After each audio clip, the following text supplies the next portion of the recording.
Okay, so we are live. Hello, everyone, and welcome to another video and podcast from Eliteserien Fantasy, where we talk everything about the Norwegian League. Game Week 2 is just behind us. Welcome, everyone. Espen here, and Jakob will join me in any minute from the bench.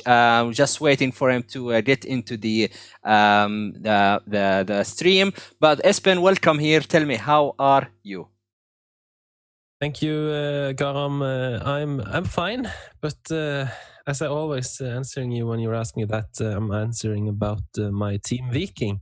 As you see, my Viking kit is here and on me as well. I have to support them now because this is too bad. We lose again. We gotta win next game, but it's great if I'm not thinking about that. What about you, Karam? Yeah, I'm very well. Kind of sort of last minute changes within our teams. It was okay. It was nice to see more game time, more games from Eliteserien along with Premier League and Bundesliga. It was a quite busy weekend for me. Fantasy wise, it was a good one, I thought. Some love spread from different players. And one of the viewers in the chat, Trofans says bench boost Jakob, which that will happen very soon. So let's start by looking at game week 1, game week 2 already scores and see how we did. So we start from the highest points, which was Jakob, but I will go myself until he comes back. So basically, that's my team right here. That's not me, for 63. 48 points for me. Overall rank 1906. Pretty much like 2 or 3 players who did the job for me this week. Synchronized successful captain as well. Hagen with an assist. Well, actually, no assist. It's a clean sheet. What am I doing here? It's a clean sheet. Calm down, Karam. Calm down. I'm excited. I'm excited. Okay. So synchronized captain success. Sandberg with a penalty in a 6-1 defeat. That's typical fantasy, what we want.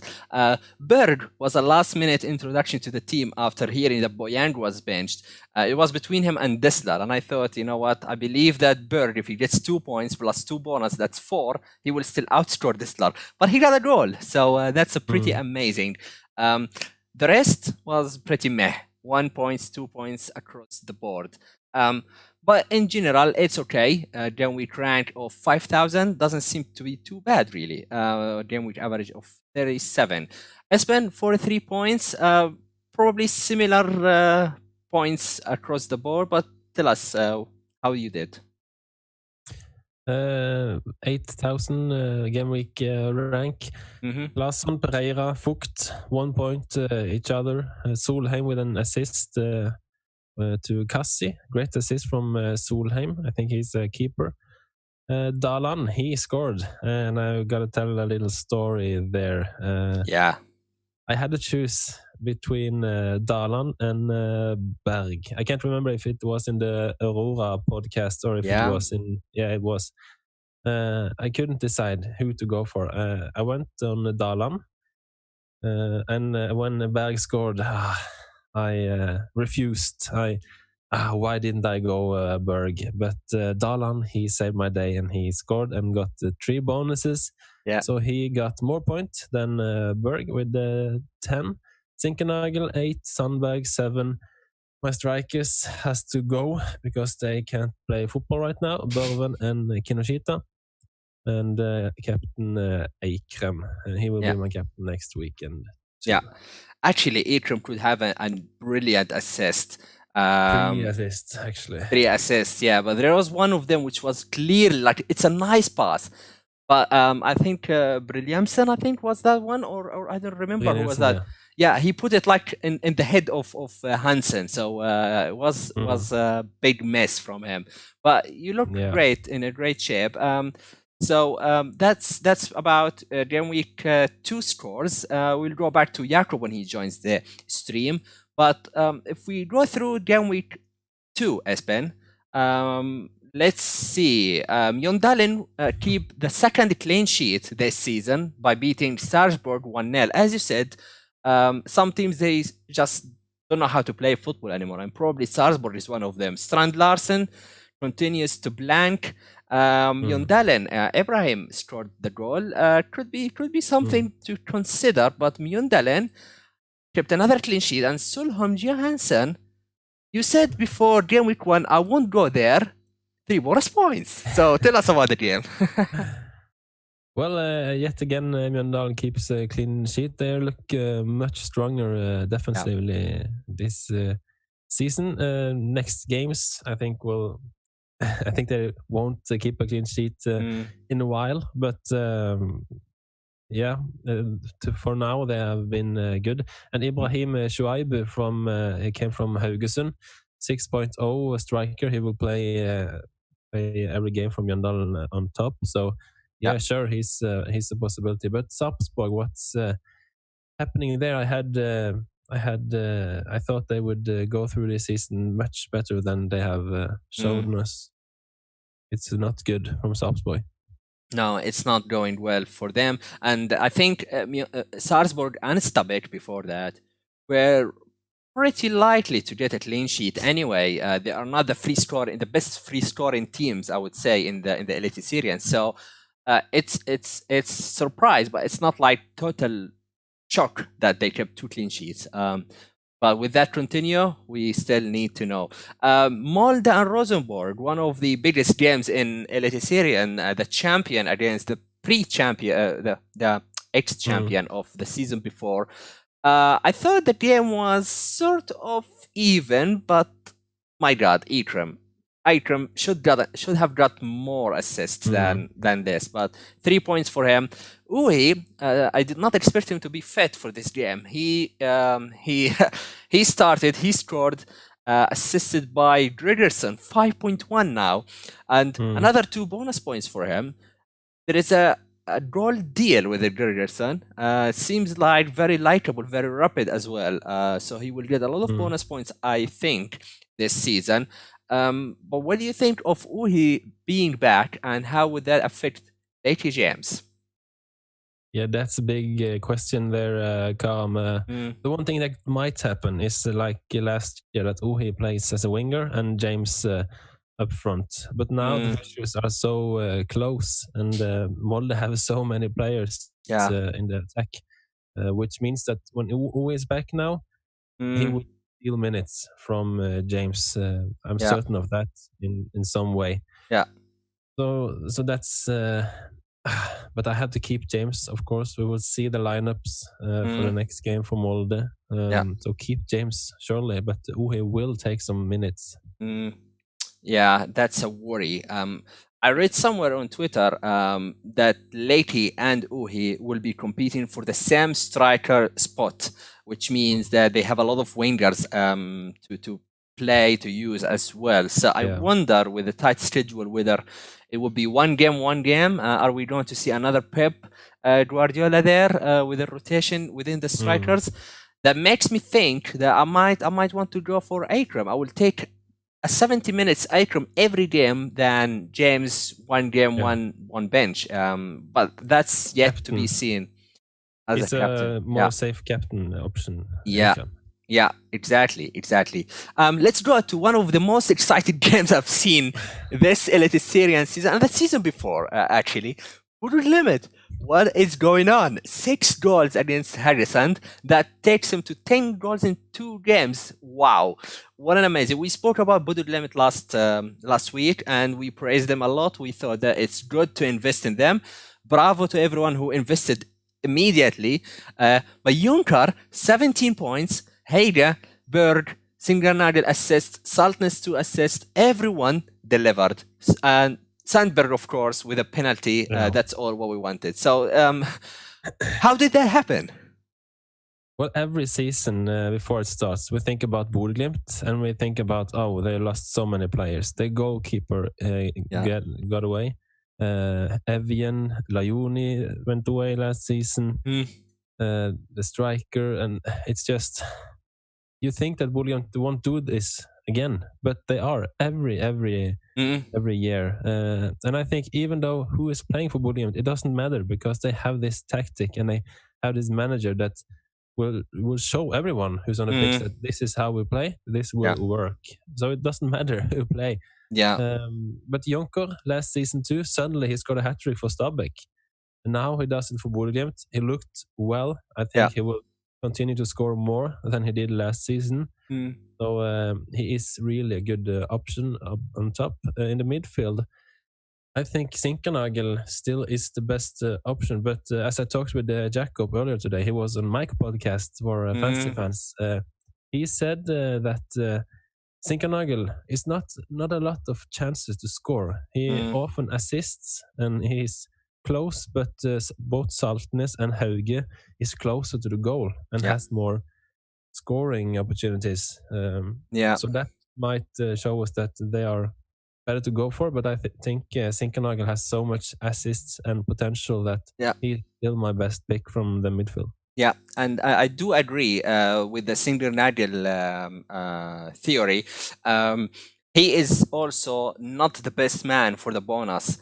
Whatever he does, like now he got 4 attacking returns, 1 bonus point so far. So he doesn't seem to be like a big man for the commentator. Berg, Jonker, Berg and Saltnes, probably Heide as well, are the more likely people to get bonus points from Bodø Glimt every week. So my theory now is that Sinkernagel will be consistent, but he will not be explosive. He will be like Jimenez in FPL. He will get you the 6-8 points, but he will not be explosive. So I do really think that double up on the attack is an option, whether it's Jonker or another midfielder. Probably not now against Rosenborg, although who knows? They look very sharp, but certainly from game week 4, I'm looking at a double up, especially I have Maigard, Zakariasin, who did absolutely nothing. So I'm looking at that switch myself. Speaking about Harrison, Sandberg converted a penalty, which is nice for the fantasy, but he was shocked. And there is a video on Twitter published already. He looked like, what's going on, when he realized that the next team they play actually scored 7. Christiansen, another what's going on. Pellegrino hat-trick and assist, 23 points, madness. I can't. Jakob should be here now because he has some great news about Pellegrino in his team. But I saw on YouTube chat, Trophians says that you need the Bodø Glimt shirt on the wall behind you. We can fix it for you. I have to get one. I must admit, I agree with Trophians. I think Bodø Glimt is by far my favorite fantasy team. From last season, I doubled up on Leone and Evian. This year, I'm gonna double up on Sinkernagel and another one. Doesn't matter who, just get him. And so I totally agree. And Ryan Walker, he had Heide captain. Very nice return of 7 points, I think, or something similar. Amazing. But let's talk about Christiansen. I will leave a part of it for Jakob when he joins. I think he's ready. Okay. He's trying to join. Yeah, let me see. Close. He is very close. But anyways, I'll make sure. Yeah, he is in. He is in. Just give us a second to bench boost Jakob. Bench boost. And here he is. I got it. he just arrived at the moment we were speaking about Pellegrino. So welcome, Jakob. Perfect timing. And straight away, what did Pellegrino do for you? 46 points, I think. I will go back and put your team up, because I've looked at this. And you have 9 players of the 11 got you 0, 1, or 2 points. You have Sandberg 7 and Pellegrino easy. Do you want goal? Do you want points, Jakob? Here is a goal. Here is a goal. 46 points. Absolutely amazing. So tell us about your team. Yeah, as you said, my team started off very. I was so frustrated at the start of the game week. I got no points, and then Pellegrino decided to give me some gifts, and 3 goals and 1 assist, 3 bonus. It's the best captain I've ever used in a fantasy game. So I can imagine. It was an amazing Sunday. Amazing. Well, I mean, we were talking about Christiansen, 7 goals to 2. You probably watched the game, so tell us about the game itself. We were talking about. Yeah, it could have been 7-5 or 8-2. Both teams looked not good in defense, but especially Ålesund's defense was very poor, and Kristiansund could have scored a lot of goals. But and Pellegrino was on fire. Everything he did went in goal. I think he had 3 shots and 3 goals. So and there Brilliant. was also Kaludra and Sørli. They were also very good. Oh, nice, lovely.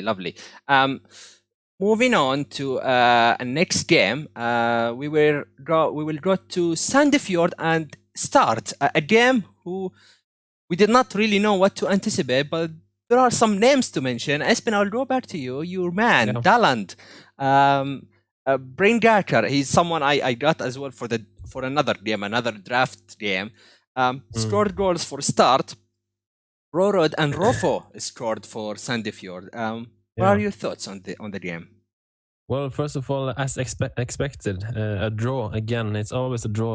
Teams both promoted from the last season, and not a lot of options in fantasy, but one of them did score, as we talked about in the start. Daland also had a shot in the post, so maybe something else will come, but we can't expect too much from this man who's 4.0 and plays for Start, who will concede a lot of goals. But an interesting name in Sandefjord is Rufo.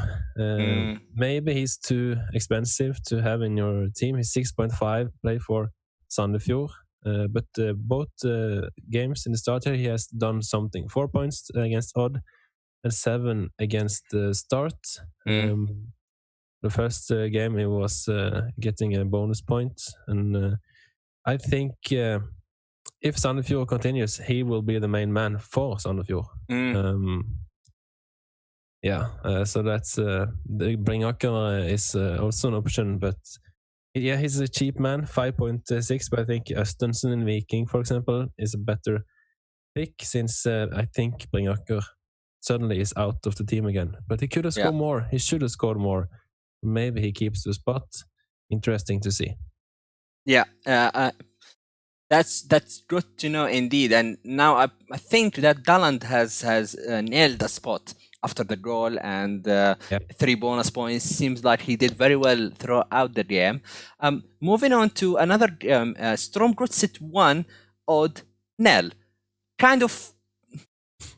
Yeah, I'll leave it there. Jakob. Borven. Is he ditchable now? If I had him in my team, I would ditch him. But this was the game we were expecting some goals, actually, because both of their defense was poor in game week 1. But Strømsgodset, only team to keep a clean sheet. That's very odd, because they were like the team I would bet that would not keep a clean sheet.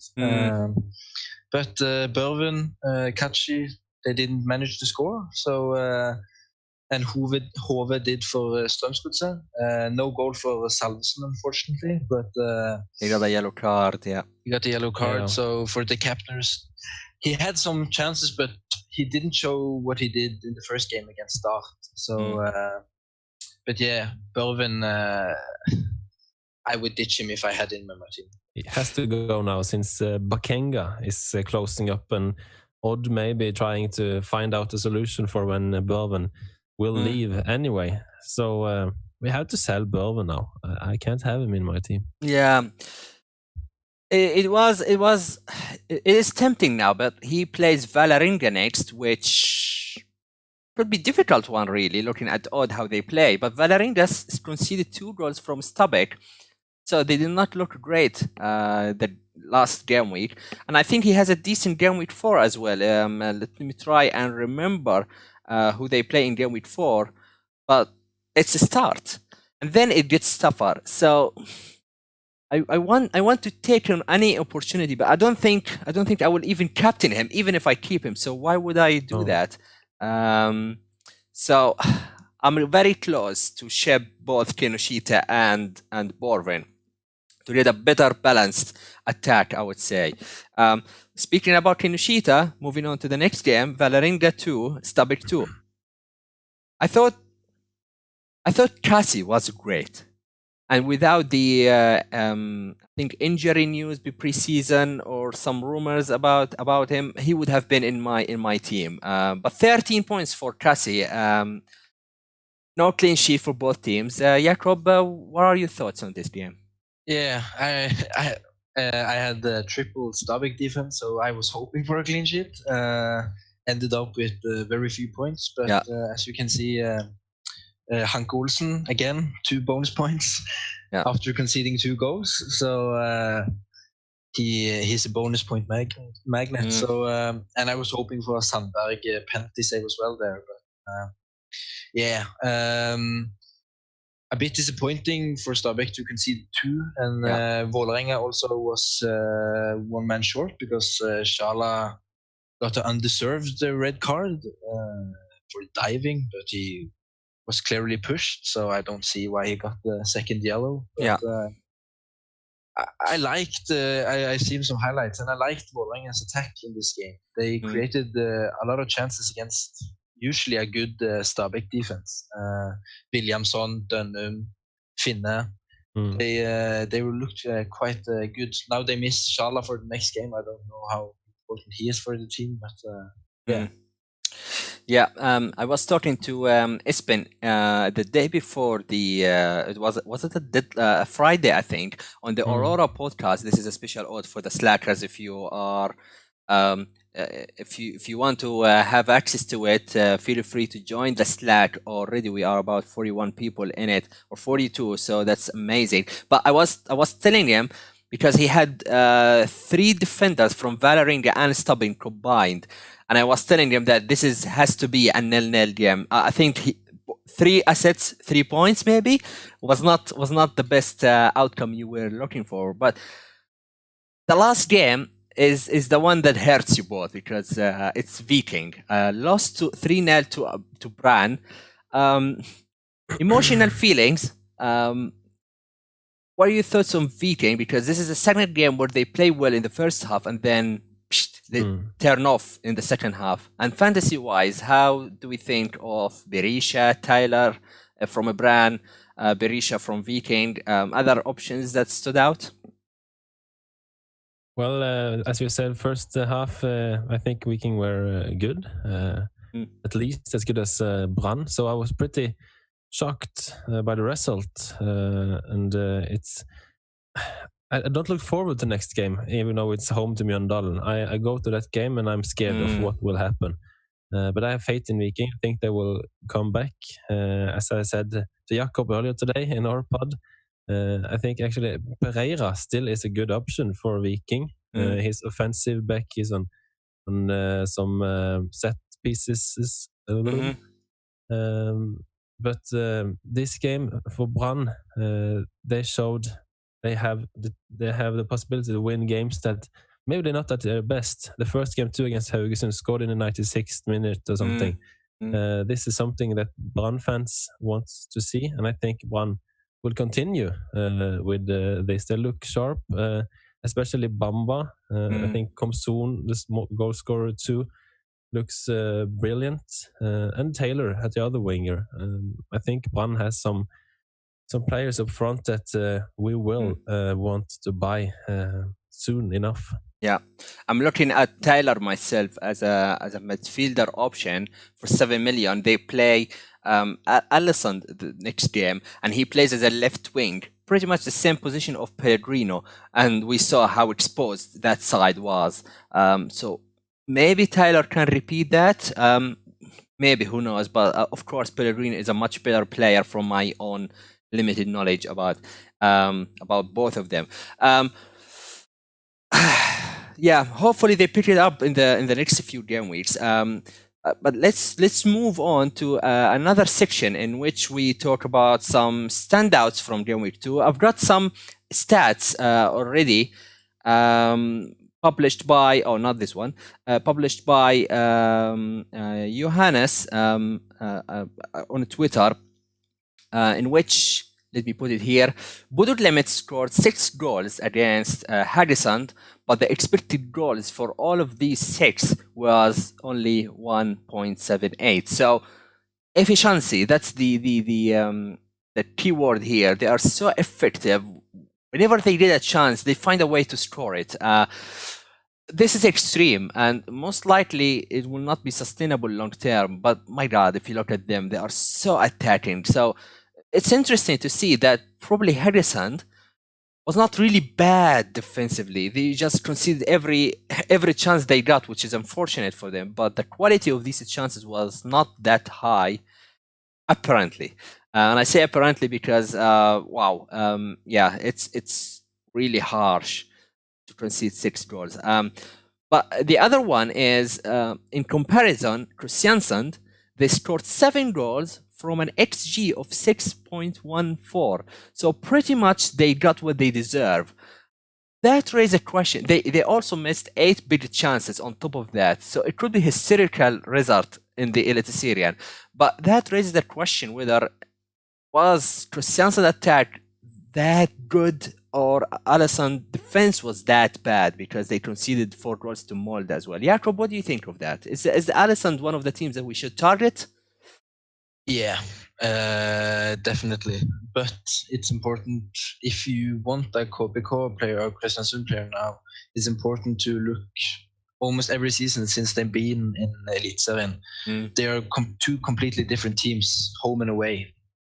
Home, and that counts for Pellegrino as well. I think he only has scored 2 goals away from home, and all of his other goals is at home. Yeah, I think in that game, from what I saw, I just think Kristiansund was very good attacking-wise. I don't think Ålesund did many mistakes. They're just not good enough, and Kristiansund exploited their mistakes. But I think it's a bit weird that Bodø Glimt only had 1.78, because some of their goals was like, I expect them to score on them. What do you think, Espen? Thoughts on this? Well, I think, Kristiansund was great offensive, but I think when it was started to get 5 there, I think Ålesund, it looked like they went home. Then Kristiansund had chance by chance. So after that goal, I don't know how many chances Kristiansund created, but I think a lot of that stat is from the last minutes as well, because Ålesund looked really, really, really bad in the end. And now I can't remember the other game we talked about, so I'm done. It was about Bodø Glimt against Haugesund, but the stats say that Haugesund defense was not as bad as Alesund, let's put it this way. Which gives me some hope as a Distler owner. I benched him, but he's 5.5. I can't bench him every week. I would rather sell if that's the case. More stats I've got here. This time I've got it from you, Jakob, on your Twitter account, FPL_Viking, or the tag FPL Viking 10. Give him a follow. It's also in the screen, my tag and Espen's tag. But Jakob, if you can go through these stats quickly, things that stood out about Kristiansand, Alesund, Viking, and more. Yeah, you're talking about the team stats I posted. As you said, Kristiansund, 12 big chances. I got them down, and again, start with on the top 3 of creating big chances. They have played against Strømsgodset and Sandefjord, not the best defenses maybe, but again, they scored 2 goals as well, so they look quite sharp. I wouldn't get anyone now because they face Molde, but start some cheap attackers there. Could be like you have on a bench and then you use them when they have a good fixture. Ålesund and Viking were the top 2 for conceding most chances. Not good as a Viking supporter to see, but in the first half we had full control, and then in the second half, it looked like Brann could score when they wanted to. And on the shooting stat as well, Start top in the league for most shots in the box. So if you are a Markovic owner, Skålevik is there, Ringaker, even Kabran, a bit higher price, but yeah, as I said, there are some good options there. A good stat for Rosenborg, although the first game, it was a bit, some of the stats were unclear, but they have not faced a lot of big chances. Against Molde, they conceded 0 big chances. I don't know if that's correct because Luis was a big chance, but Rosenborg and Sarpsborg have conceded the least big chances in the 2 first game weeks. But they also are the team who shoots have less shots in the box. So good defensively, but bad offensively for those 2 teams. Yeah, these are very valuable stats to look at, especially the limited data that we can access, unlike like FPL or so. So thanks a lot for bringing these stats. Truly appreciated. One more thing, which is interesting, and we don't get this access every week, but it's really nice to get it as well. That's also posted by Johannes.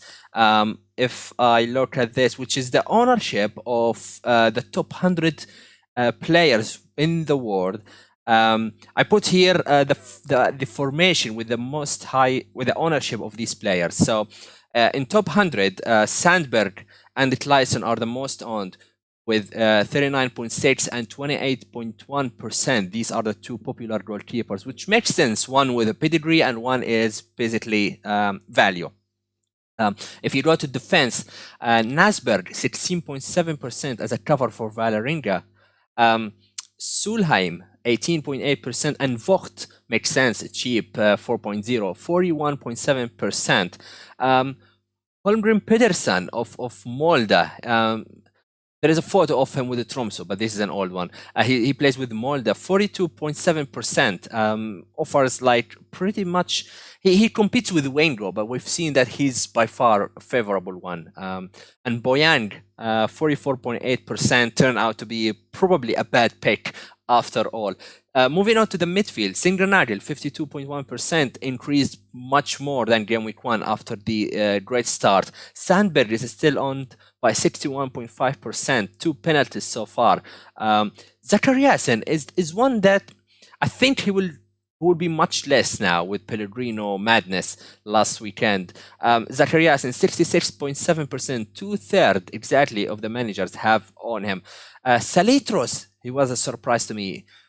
72% ownership in the top 100, Salitros, 5.0. And of course, Wolf Eikrem, 112%. It is more than 100, just to give an idea, because that includes the captainable players. So when you have a 90% ownership of Eikrem and 30% of them have captain him, that makes it 120 and so on. So 112% means that if you have Eikrem and you did not captain him, you will still get a red arrow. What about if you don't own him at all? We've been lucky last weekend as a non-owner, but I don't think that will last for a long time. Strand Larsen is still owned by 35.4%, Salvesen 42.7%, Borven 42.7%. And a question here I picked from Ryan Walker, I think some minutes ago, is asking about Strand Larsen. Shall we ditch Jakob? We kick off with the questions already. It's nice to talk about some of these players, Zachariasen, Strand Larsen, Borven.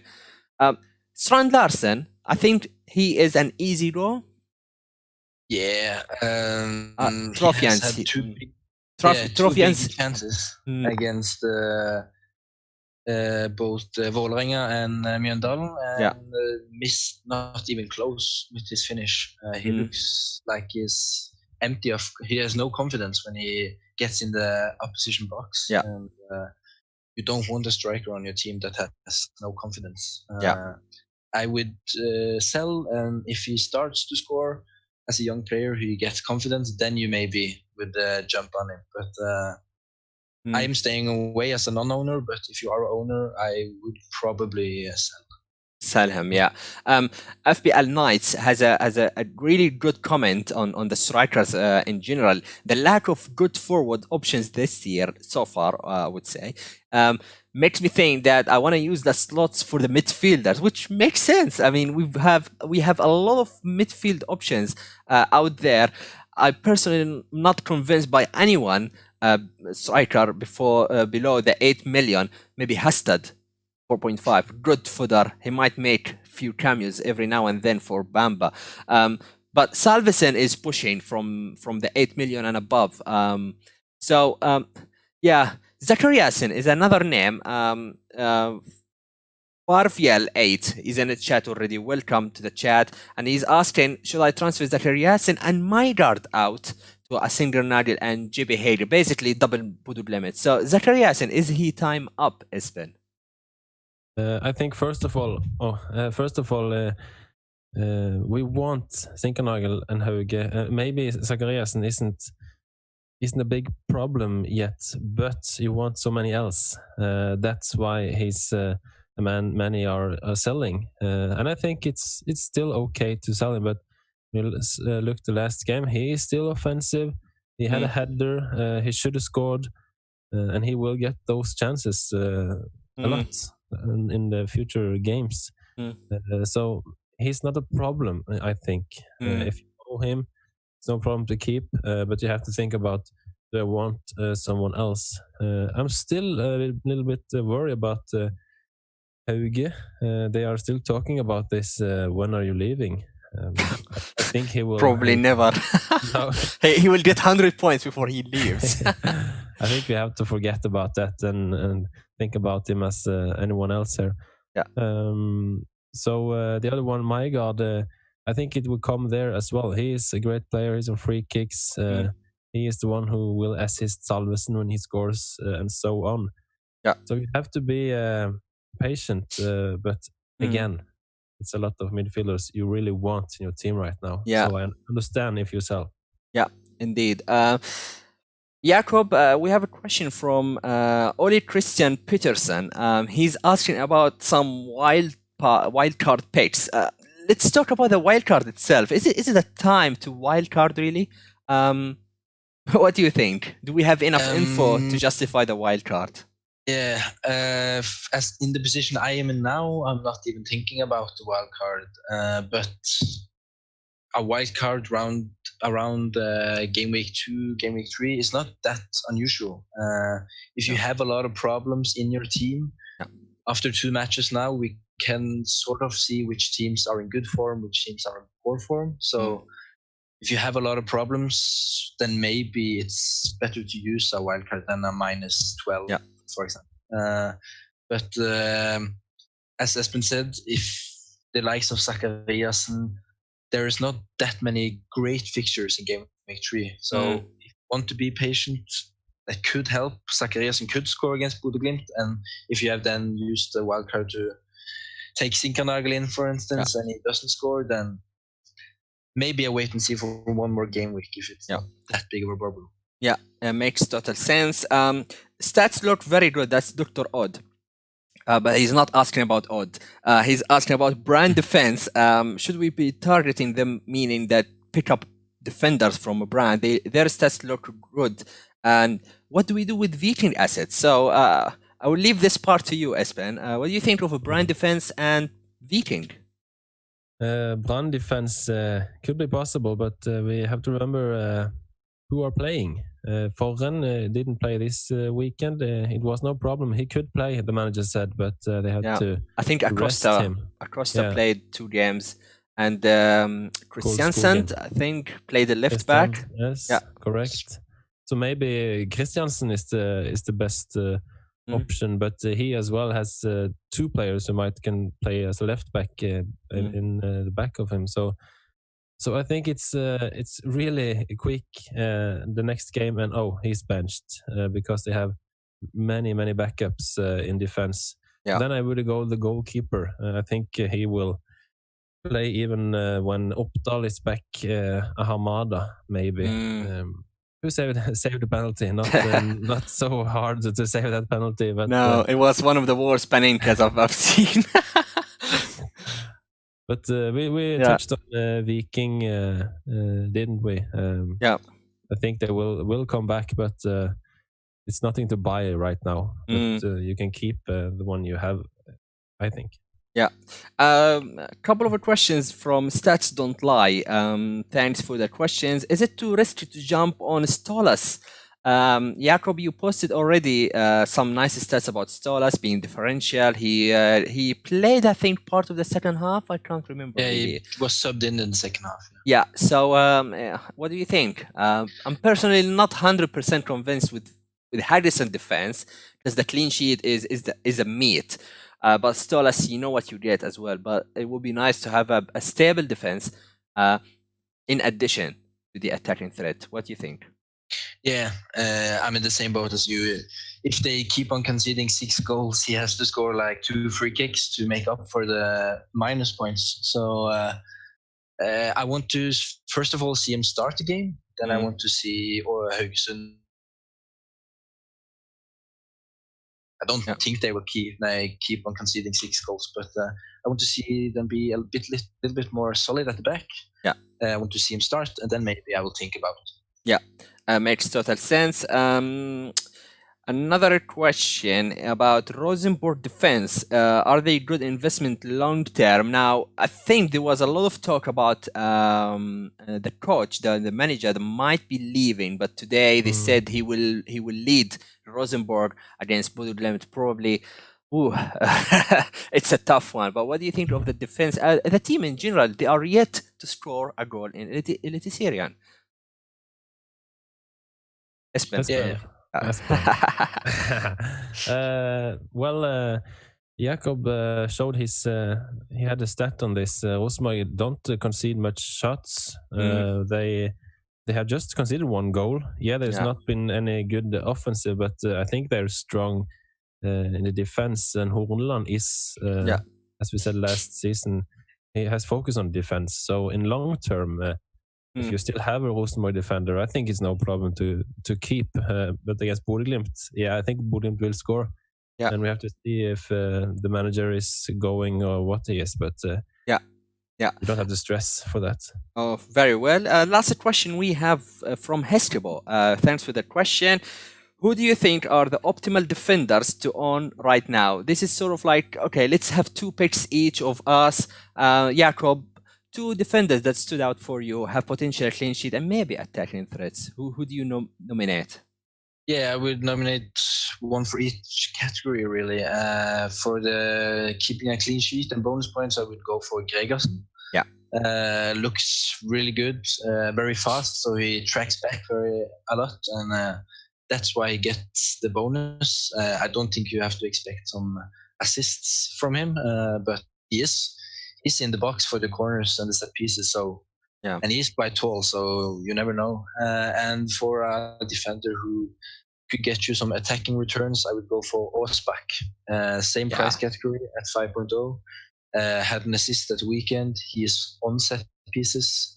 A very good left foot. So those are my 2 picks. Nice. Do you have more options, Espen, to nominate?